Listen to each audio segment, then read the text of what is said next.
Hi guys, so in today's video we will analyze Indostar Capital Finance. ठीक है, so Indostar Capital Finance is a NBFC player, diversified NBFC है, मतलब ये they are into your lending of vehicle financing करता है, फिर आपका housing finance हो गया, SME फाइनेंस हो गया, माइक्रो लैप हो गया। तो इनका बेसिकली देखेंगे तो AUM का साइज इज अराउंड 10,000 करोड़ के आसपास का साइज है, एंड उनका AUM का growth for Q3 of FY25 was around 32%, मतलब बहुत ही अच्छा ग्रोथ था। डिसबर्समेंट्स ऑल्सो ग्रो अराउंड 17%, तो वहाँ पे भी अच्छा है growth. Net interest income, that is your interest जो आपने कमाया, interest earned minus your interest expense, that grow around 65% YOY, मतलब अच्छा खासा, मतलब उनका ऑपरेटिंग लेवरेज भी मिला है। एंड पैट का ग्रोथ था अराउंड 64%, बहुत ही अच्छे नंबर है।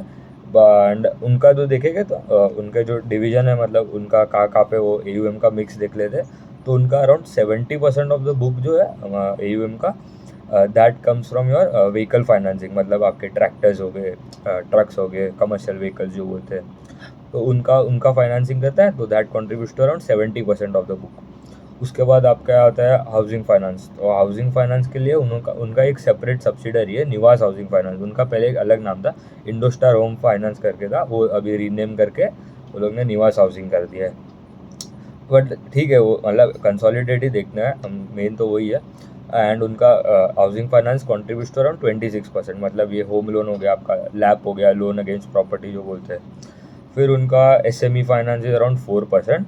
उसमें मतलब क्या, ये स्मॉल मीडियम एंटरप्राइजेस को फाइनेंसिंग, मतलब ये स्मॉल बिजनेस लोन्स हो गए आपके, जो भी मतलब आपको मतलब कोई भी बिजनेसमैन हो गए, स्मॉल बिजनेस लोन जो मिलते हैं, तो दैट इज़ 4% के आसपास। एंड दूसरा जो है 1% जो रिमेनिंग है, दैट इनका हो गया माइक्रो लैप हो गया, माइक्रो लोन अगेंस्ट प्रॉपर्टी, बहुत ही छोटा एवरेज टिकट साइज होता है उसमें।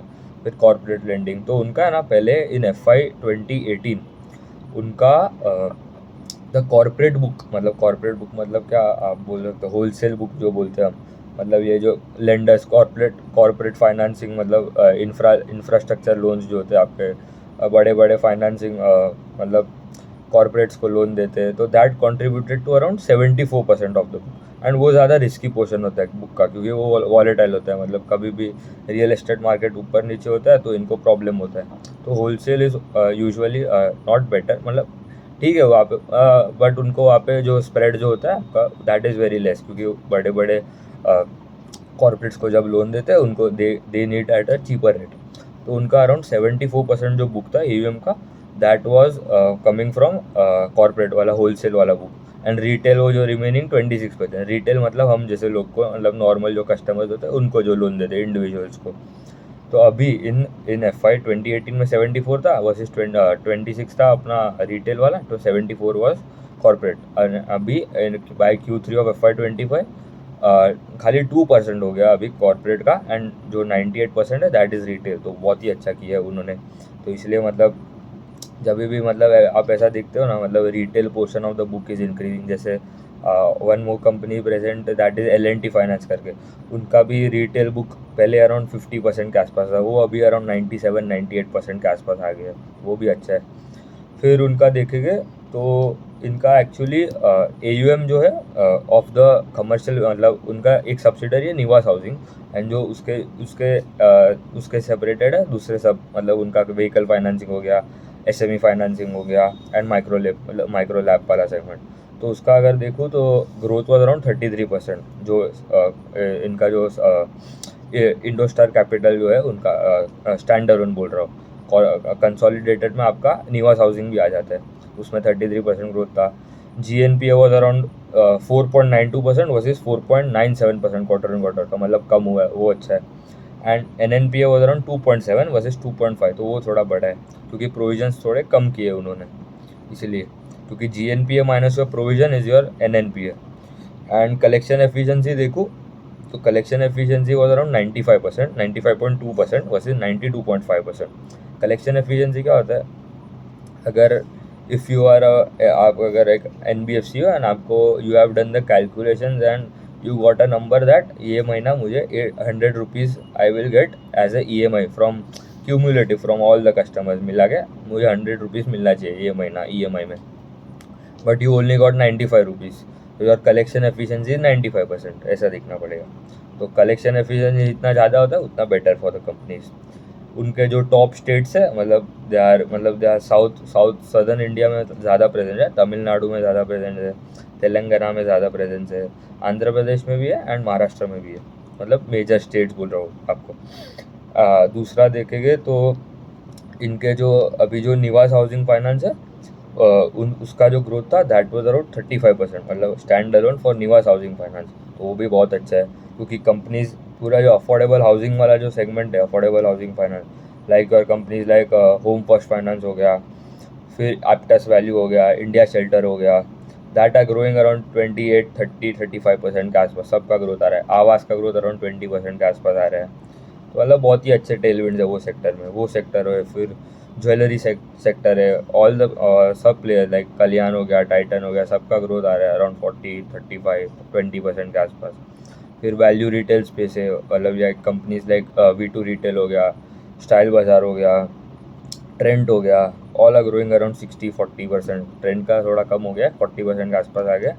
V2 इज़ ग्रोइंग अराउंड 65%, बाजार स्टाइल का भी अराउंड 30 35% के आसपास है।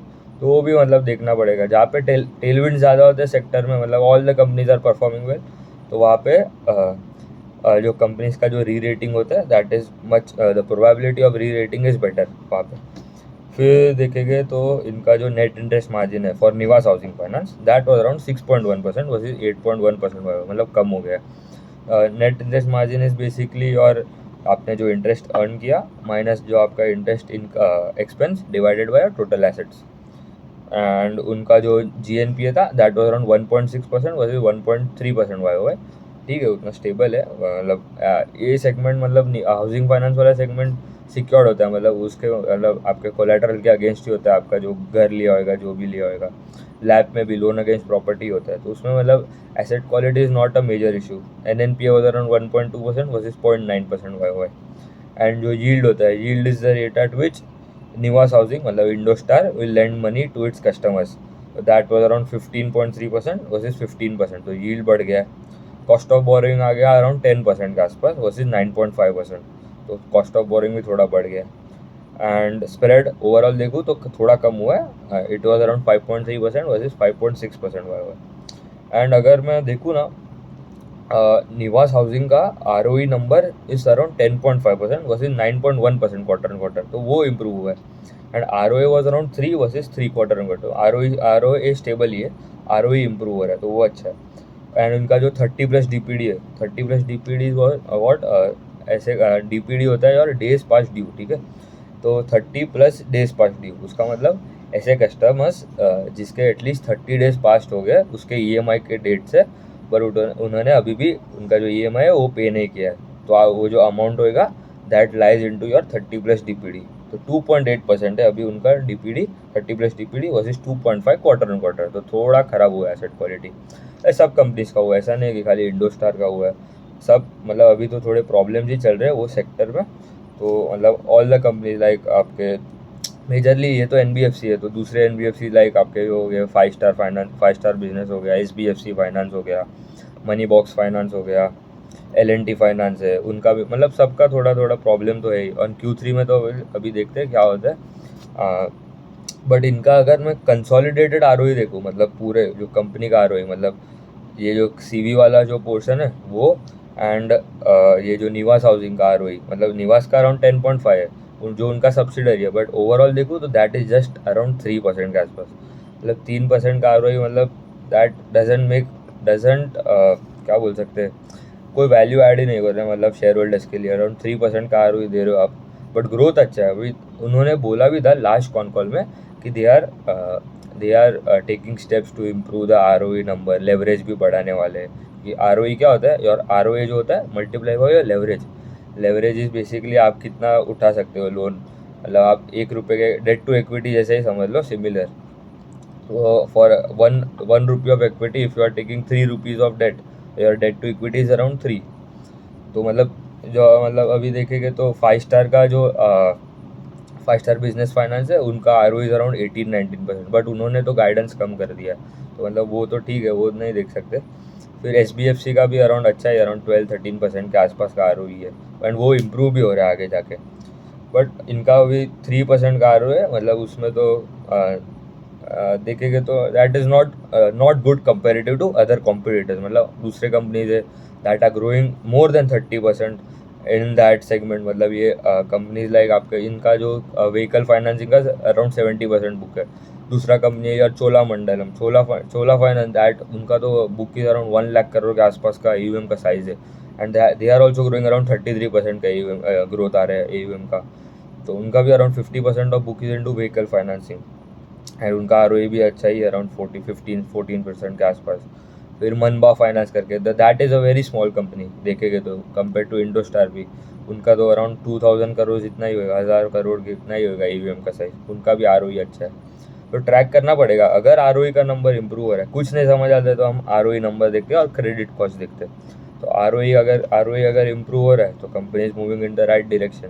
ROE क्या होता है, योर आपका जो नेट इनकम जो होता है, मतलब आप कितना कमा रहे हो डिवाइडेड बाय योर आपका जो नेटवर्थ है कंपनी का, योर शेयर होल्डर्स इक्विटी जो बोल सकते हैं। तो the higher the number the better, मतलब the direction is very important. अभी बजाज फाइनेंस जो है उनका ROE 25 से हो गया अभी 19%, तो मतलब पैसा नहीं बना रहा है स्टॉक। दूसरा कंपनी देखो फिर आपका सम्मान कैपिटल जो इंडिया बुल हाउसिंग फाइनेंस है, उनका ROE ऊपर जा रहा है। उनका अराउंड पहले कितना इंक्रीमेंटल ROE बोल रहा हूँ 12-13% के आसपास, अभी अराउंड 15% के आसपास, और वो आगे जाके बढ़ने वाला है, ऐसा बोल रहा हूँ, ऊपर ऊपर से बोल रहा हूँ। बट हाँ, आपको ROE का डायरेक्शन देखना है। ROE अगर ऊपर जा रहा है तो company going in the right direction, अगर ऊपर से नीचे आ रहा है तो that is not good sign. Track करना पड़ेगा, देखना पड़ेगा कि ROE का नंबर अभी जो नेक्स्ट जो क्वार्टर आएगा उसमें अगर गाइडेंस बढ़ा जाए, कंपनी ग्रोथ तो आ रहा है बट अभी खाली आपका जो रिटर्न रेशियो है वहाँ पे थोड़ा प्रॉब्लम हो रहा है, तो ट्रैक कर दे, ठीक है, उतने रख दे। Thank you.